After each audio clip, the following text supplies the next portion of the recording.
What are the barriers to accessing education by women and girls with disabilities?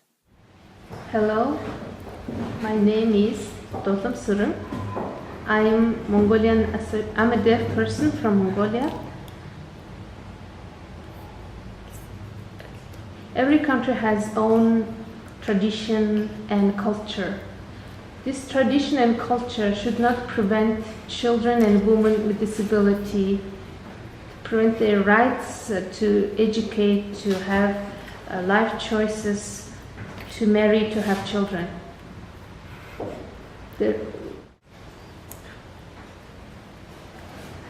In many Asian countries, culture and tradition prevent women to educate because they expected to get married and have children and stay home.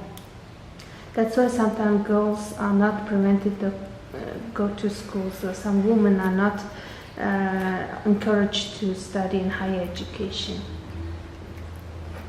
Mi nombre es Cristina Francisco, soy presidenta del Círculo de Mujeres con Discapacidad CIMUDIS y vengo de la República Dominicana.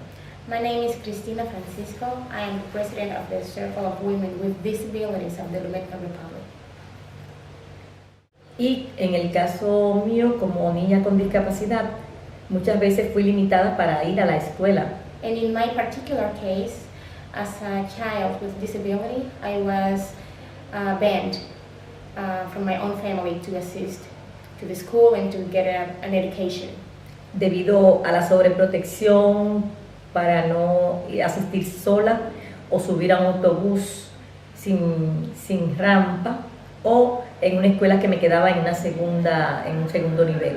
They wanted to protect me from having to face barriers such as not being able to take a proper transportation or not being able to go to a second level in the school where I am.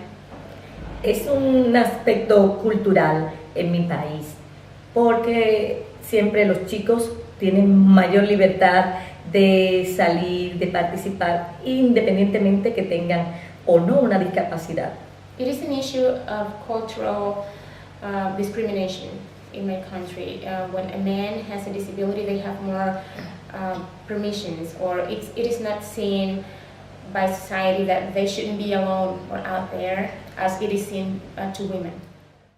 Por ejemplo, las mujeres o las niñas con discapacidad son destinadas a quedarse en el hogar haciendo oficios, cuidando a otros niños y no son llevadas a las escuelas.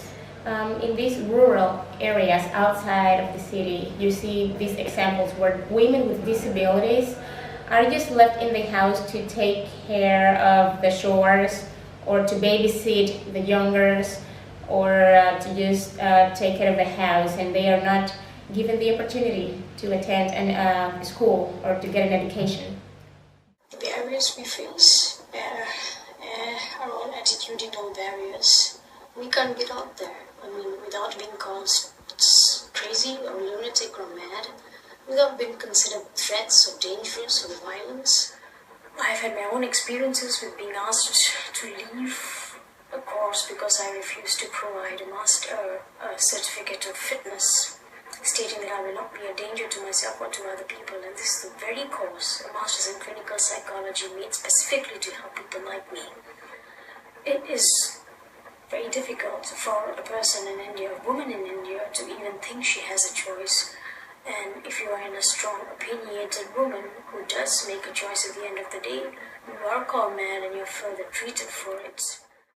My name is Angelique Chand and I work as the DPO Development Officer for the Pacific Disability Forum, which is based in Suva, Fiji. The Pacific region has a rich culture, and of course the culture says that a woman's place is at home and basically in the kitchen. When it comes to education for girls with or without disabilities, families would prefer to send boys to school rather than girls. And for girls with disabilities, the dilemma the families have is most of our schools in the Pacific countries are special schools which are based in the urban areas. So families, carers, or guardians fear to send girls with disabilities to schools because there's no residential service for their families, so they have to send their girl child to school. For example, I have a vision disability which was identified at the age of 5. My parents were not comfortable sending me to the Fiji School for the Blind. However, my mom was wanting me to have an education, so she did convince my dad that I need to have that education, but I did not stay at the hostel service. I had to stay with the family where the school was close by. So that's the reality, what it is, the fear, sexual abuse, ill treatment, torture of girls that are happening in our societies. Access to education is not easy. My name is Kirill. I am from Mongolia. I work for the Mongolian National Federation of the Blind. Due to lack of accessible infrastructure and services for the blind girls and women, there are many blind who cannot exercise the right to access education. By profession, I'm a lawyer, and when I was studying at the university, I faced many difficulties. For example, at the time I didn't have braille books, audio books, and electron books. Also, at the time there was no computer for the blind, computer with TTS for the blind. So my classmates and my mother and my sisters, they were helping me to read books. They were reading books and record and them into the tape recorder, and afterwards I was listening them, and through this way I was studying. It was a hard time for me, but luckily my family and my friends were helping me to get achievement. What is needed for equal enjoyment and exercise of the right to education of women and girls with disabilities?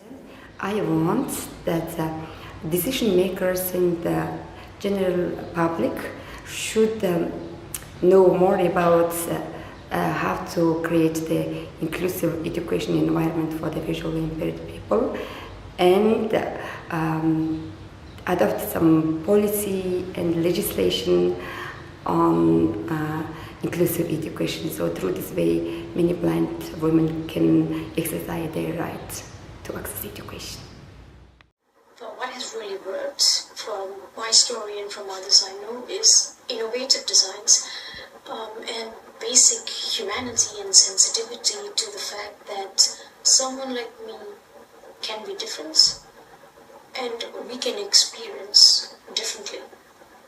This is what right to education means for someone with a psychiatric disability. We are given a different set of safe spaces. We're given reasonable accommodation to study from the comforts of a home when we can't attend college. Everybody understands when someone has the flu or someone has cancer or someone has broken a leg and they can't attend college for about a week or maybe 2 weeks or maybe 3. Nobody understands when someone with a psychiatric disability can't attend college or can't do work or can't simply get out of bed. If we were to look at how girls with disabilities can have the same education on an equal basis with others, I think a lot needs to change in our societies. Firstly, we should be allowed to attend the school in our community so that we don't have to leave our parents to go to special schools. We are part of the community where we belong, so we're able to play with the same kids, we grow up with the girls around us, we're able to share things, enjoy the social activities around us. However, the schools must provide for reasonable accommodation, teachers must be trained, resources must be provided so that we can all access inclusive quality education like any other person in our society. So women and men should have an equal right in every aspects of life. Por esa razón, todas esas barreras, sobre todo culturales y actitudinales, debemos luchar por cambiarlas.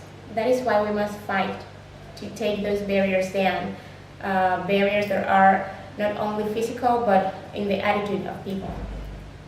de la manera en que debemos enfrentarla es aplicando la convención, dando oportunidades, que se aplique lo de una educación inclusiva a todos los niveles. The best way to fight this is supporting this convention, so the convention can take care of helping us take down those barriers. En todos los órdenes, tanto para la educación inclusiva, para el transporte y para crear conciencia en todos sobre la capacidad. In all orders, for education, transportation, and to create inclusive education for everyone. That's it. Thank you.